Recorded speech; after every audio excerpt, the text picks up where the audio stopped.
Puji Tuhan. Selamat pagi Bapak Ibu Saudara yang diberkati oleh Tuhan. Kita mengucap syukur buat segala kebaikan Tuhan, anugerah Tuhan dalam kehidupan kita. Kita masih boleh hidup pagi hari ini, semua karena kebaikannya. Mari saudara, sebelum kita memulai setiap aktivitas kita sepanjang hari ini, kita mau bersaat teduh dengan Tuhan. Kita mau merenungkan firman Tuhan. Dan kita mau memuji Tuhan. Haleluya. Mari kita puji Tuhan. Mari kita sembah Dia. Haleluya.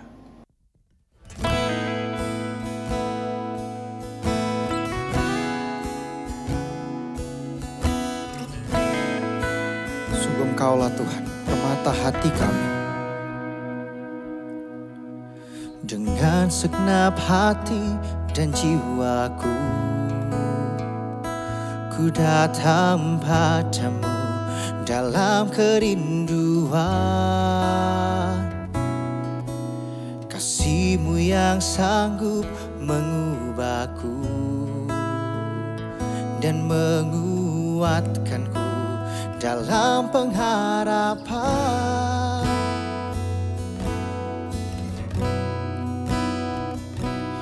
Yesus, Engkaulah permata hatiku. Dunia tak dapat menggantikan-Mu. Kemuliaan-Mu tercurah bagiku, menjadikanku indah dan semakin indah bagi-Mu. Haleluya, oh Tuhan. Terima kasih Tuhan. Dengan segenap hati dan jiwaku, ku datang padamu dalam kerinduan. Kasih-Mu yang sanggup mengubahku dan menguatkanku dalam pengharapan.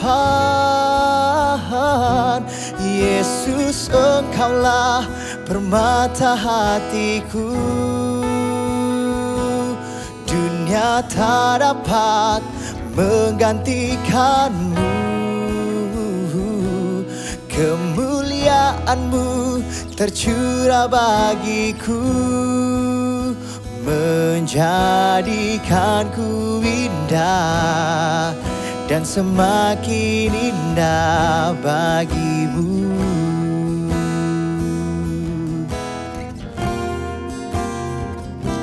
Yesus, Engkaulah permata hatiku.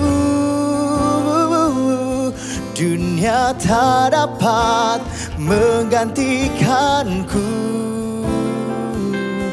Kemuliaan-Mu tercurah bagiku, menjadikanku indah dan semakin indah bagi-Mu.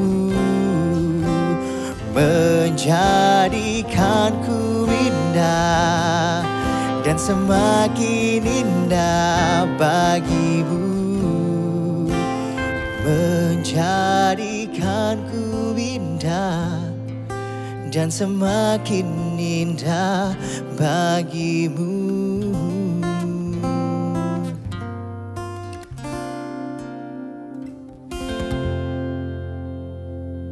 Puji Tuhan. Saya percaya setiap pujian kita yang kita naikkan kepada Tuhan boleh menyenangkan hati Tuhan.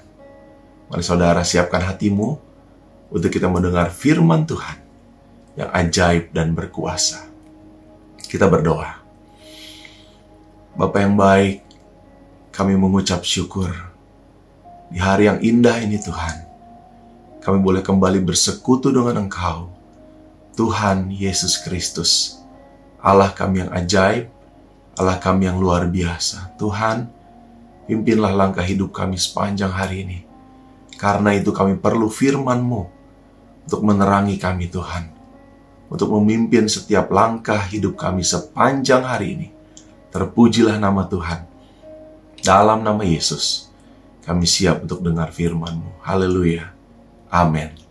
Puji Tuhan. Haleluya. Bapak Ibu Saudara yang diberkati oleh Tuhan, senang sekali bisa bertemu kembali pada pagi hari ini untuk kita sama-sama merenungkan firman Tuhan, belajar sedikit dari firman Tuhan. Puji Tuhan, hari ini tema firman Tuhannya mengenai Roh Kudus mengingatkan akan perkataan Yesus. Amin. Puji Tuhan. Ini hari-hari yang kita sedang peringati kenaikan Tuhan dan pencurahan Roh Kudus-Nya dalam kehidupan kita. Mari saudara, kita mau dengar firman Tuhan ini. Kita mau baca firman Tuhan dalam Yohanes 14 ayat 26. Firman Tuhan mengatakan, tetapi penghibur, yaitu Roh Kudus, yang akan diutus oleh Bapa dalam namaku, dialah yang akan mengajarkan segala sesuatu kepadamu dan akan mengingatkan kamu akan semua yang telah kukatakan kepadamu. Wow, puji Tuhan. Saudara, engkau tidak sendiri. Engkau ada penghibur. Engkau ada Roh Kudus yang Yesus sudah janjikan buat kita semua. Dalam perikop ini, kalau saudara baca dari Yohanes 14, khususnya di ayat-ayat ini, itu berjudul mengenai Yesus menjanjikan penghibur. Ya, Yesus Tuhan kita sebelum dia ditangkap, dia disiksa, dia disalib, dia mati, dia dikubur, dia bangkit, dan dia naik ke sorga. Dia sudah menjanjikan Roh Kudus dalam kehidupan kita. Siapa itu Roh Kudus? Dia ada Allah itu sendiri, Allah Tritunggal, yang menjadikan penghibur dalam kehidupan kita. Nah, tugasnya yang disebutkan dalam ayat ini, dialah yang akan mengajarkan segala sesuatu. Wow, bagaimana dia mengajarkan kita? Mari kita merenungkan, saudara. Ya, Roh Kudus mengajarkan kita. Ya, pribadi lepas pribadi, saya yakin ada caranya tersendiri. Ada metodenya tersendiri. Ada polanya tersendiri. Tapi yang saya rasakan bagaimana Yesus mengajar, bagaimana Roh Kudus mengajar kehidupan saya. Ya, dalam hal apapun. Ya, terutama dalam kehidupan saya pribadi. Dia memberikan saya hikmat dan akal budi ketika saya mengajar, ketika saya memimpin, ketika saya bekerja, ketika saya melakukan segala sesuatu. Saya bersyukur memiliki Roh Kudus yang luar biasa dalam kehidupan saya. Saya rindu itu pun menjadi bagian Bapak Ibu Saudara semua. Ya, bahwa Roh Kudus Tuhan sudah dijanjikan, sudah diberikan buat kita semua. Dan ayat selanjutnya mengatakan bahwa dialah yang akan mengingatkan kamu akan semua yang telah Yesus katakan kepadamu. Haleluya. Ya, setiap firman yang sudah pernah kita dengar, Roh Kudus akan mengingatkan kita. Ya, mungkin ketika ibu-ibu sedang memasak di dapur, ya, dia akan mengingatkan engkau. Mungkin ada ayat firman Tuhan yang menjadi rema, menjadi bagian dalam hidupmu. Contohnya misalnya, jangan kau khawatir, burung di udara Tuhan pelihara, bunga di baku Dia hiasi. Apalagi engkau orang-orang yang mengasihi Tuhan. Atau bapak-bapak yang sedang bekerja, ketika engkau menghadapi kesulitan, firman Tuhan akan datang kepadamu. Roh Kudus akan mengingatkan engkau bahwa segala perkara dapat kutanggung di dalam Dia yang memberikan kekuatan kepadaku. Wow, puji Tuhan. Ketika kita dengar firman Tuhan ini, saya percaya itu akan menguatkan. Akan memberikan sesuatu yang baru dalam kehidupan kita. Atau engkau seorang pelajar. Ketika engkau belajar, engkau menghadapi kesulitan. Tapi Roh Kudus mungkin akan mengingatkan sebuah firman kepadamu. Takutlah akan Tuhan. Karena dari situlah sumber pengetahuan, sumber hikmat. Nah, dari situ ketika engkau mendengar suara Tuhan, ketika engkau diingatkan oleh Roh Kudus, percayalah bahwa Allah menyertai engkau, bahwa Yesus memberkati engkau.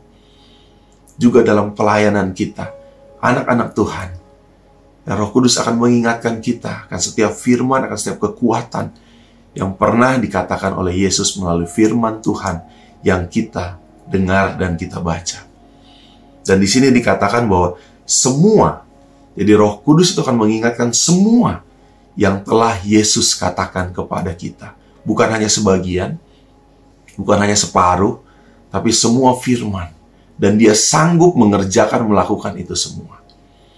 Ya, contohnya lagi mungkin ketika saya berkendara, ketika saya sendiri merasa sendiri dalam perjalanan, atau sedang membutuhkan sesuatu. Firman Tuhan yang sering kali saya dengar, sering kali saya ingat adalah, apa yang tidak pernah engkau lihat, apa yang tidak pernah timbul dalam hati, apa yang tidak pernah engkau dengar, itu yang Tuhan sediakan bagi kita orang-orang yang mengasihi Tuhan. Wow, puji Tuhan. Saya percaya pengalamanmu, pengalaman kita dengan Roh Kudus akan terus berjalan, Ya, khususnya di akhir zaman ini, di saat Roh Kudus dicurahkan 2 kali ganda, 2 kali lipat. Mari buka hati kita, mari buka kehidupan kita untuk selalu mendengar suara Tuhan. Untuk mendengar Roh Kudus mengingatkan kita. Mungkin tidak keras, tidak kencang, tapi dia lembut, dia datang dengan lembut dalam kehidupan kita.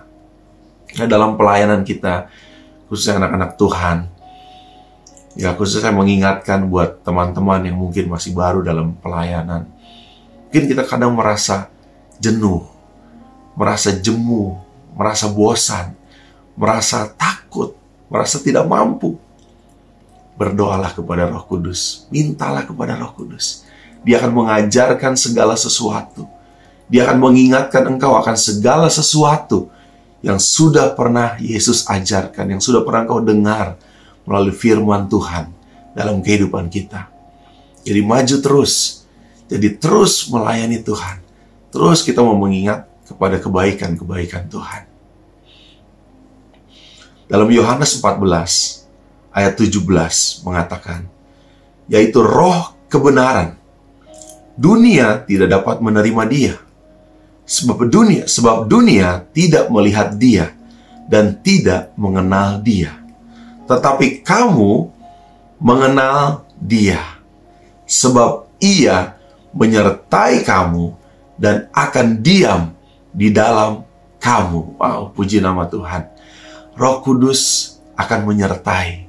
Roh Kudus akan diam dalam hidup kita. Wow, saya rindu jemaat Tuhan GPD Tiberias Bogor di saat kita hari-hari ini sedang menantikan kepenuhan Roh Kudus. Setiap kita perlu dipenuhi oleh Allah Roh Kudus. Allah yang luar biasa, Allah yang ajaib, Allah yang dahsyat. Supaya kita diperlengkapi dalam kehidupan kita, dalam pelayanan kita, dalam keluarga kita, dalam pekerjaan kita, dalam apapun yang kita kerjakan dan lakukan. Kita sangat membutuhkan Roh Kudus. Lalu dalam Yohanes 14 ayat 27 mengatakan, damai sejahtera kutinggalkan bagimu. Damai sejahtera kuberikan kepadamu. Dan apa yang kuberikan tidak seperti yang diberikan oleh dunia kepadamu. Janganlah gelisah dan gentar hatimu. Puji Tuhan. Pesan firman Tuhan yang ajaib dan luar biasa. Roh Kudus mengingatkan kita semua. Bahkan dia mengatakan, firman Tuhan mengatakan, janganlah gelisah dan gentar hatimu. Ya, ketika engkau hari ini mungkin merasakan takut, merasakan sendiri, merasakan gentar, merasakan hal-hal yang tidak baik, merasakan hal yang negatif. Ingat firman Tuhan ini, bahwa damai sejahtera kuberikan kepadamu. Dan apa yang diberikan, itu membuat kita semakin kuat di dalam Tuhan. Firman mengatakan, janganlah gelisah dan gentar hatimu. Bahkan dalam Kisah Para Rasul, pasal 11 ayat 16 mengatakan, maka teringatlah aku akan perkataan Tuhan, yang mengatakan bahwa Yohanes membaptis dengan air, tetapi kamu akan dibaptis dengan Roh Kudus. Haleluya. Mari saudara, buka hati kita. Mari kita undang Roh Kudus itu meluap-luap, penuh dalam kehidupan kita. Dan Yesus sendiri akan membaptis kita dengan Roh Kudusnya di hari-hari ini, sesuai janji firman Tuhan yang ajaib dan luar biasa. Dan saya rindu membagikan sebuah pengalaman pribadi saya kepada saudara semua. Ketika saya melayani sebagai seorang guru sekolah minggu beberapa puluh tahun yang lalu. Ya, ketika saya masih muda, ya mungkin sekitar umur 20 tahun. Jadi mana saya mengajarkan sekolah minggu, waktu lalu hari Minggu ada pelayanan di cabang-cabang, saudara. Dan itu mulainya sore hari, sekitar jam 4 sore. Begitu ketika sebagai orang muda kita merasa lelah atau juga merasa ingin bermain bersama dengan teman-teman. Tapi saat itu saya harus melayani Tuhan. Saya harus belajar untuk melayani Tuhan. Hal yang berat ketika apa? Ketika hujan turun. Di mana dari rumah saya ke tempat pelayanan tersebut ada kurang lebih sekitar 10 kilo. Dan saya harus berjalan 1 kilo kurang lebih dari rumah saya untuk menuju ke tempat berkendara. Karena waktu lalu belum ada Grab, Gojek. Harus berjalan kaki. Dan ketika hujan, tantangan yang luar biasa, saudara. Yang merasa sendiri, merasa kecil hati, merasa jenuh, merasa bosan. Tapi puji Tuhan, orang tua saya selalu mengingatkan terus berjalan. Dan ketika berjalan, Roh Kudus selalu mengingatkan saya akan upah, akan anugerah, akan pahala yang Tuhan janjikan buat kehidupan saya pribadi. Jadi ketika saya berjalan, walaupun sulit, walaupun sukar, walaupun malas, walaupun hujan, walaupun sendiri, tapi Roh Kudus itu yang menghibur dalam kehidupan saya. Dan saya percaya setiap kita pun pasti memiliki pengalaman yang indah bersama dengan Tuhan. Dalam kehidupanmu, dalam rumah tanggamu, dalam pelayananmu, dalam pekerjaanmu. Mari hari-hari ini kita mau terus diperlengkapi oleh Roh Kudus. Perkataan saya yang terakhir, giatlah selalu dalam pelayananmu kepada Tuhan. Dan percayalah Roh Kudus akan menyertai engkau senantiasa. Firman Tuhan menutup renungan kita pada pagi hari ini. Dalam Yohanes 14 ayat 21 mengatakan, barang siapa memegang perintahku dan melakukannya, dialah yang mengasihi aku. Dan barang siapa mengasihi aku, ia akan dikasihi oleh Bapakku. Dan aku pun akan mengasihi dia dan akan menyatakan diriku kepadanya. Puji nama Tuhan. Sekali lagi saya bacakan. Yohanes 14 ayat 21. Barang siapa memegang perintahku dan melakukannya, dialah yang mengasihi aku. Dan barang siapa mengasihi aku, ia akan dikasihi oleh Bapakku. Dan aku pun akan mengasihi dia dan akan menyatakan diriku kepadanya. Puji nama Tuhan. Mari kita berdoa. Tuhan Yesus, kami bersyukur buat firman-Mu pagi hari ini. Mengingatkan kami bahwa Engkau sudah menjanjikan Roh Kudus, penolong, penghibur dalam kehidupan kami. Tinggal kami membuka hati kami. Tinggal kami mengundang Engkau untuk memenuhi kehidupan kami sepanjang hari, sepanjang waktu, dimanapun, kapanpun kami berada. Tuhan, hari ini kami mau berjalan dengan Engkau. Kami rindu memiliki pengalaman yang baru bersama dengan Roh Kudus. Terima kasih Tuhan, terpujilah nama-Mu. Kami siap berjalan bersama dengan Engkau. Di dalam nama Tuhan Yesus Kristus kami bersyukur. Haleluya. Amin. Puji Tuhan. Tuhan Yesus memberkati kita semua. Haleluya. Di dalam Yesus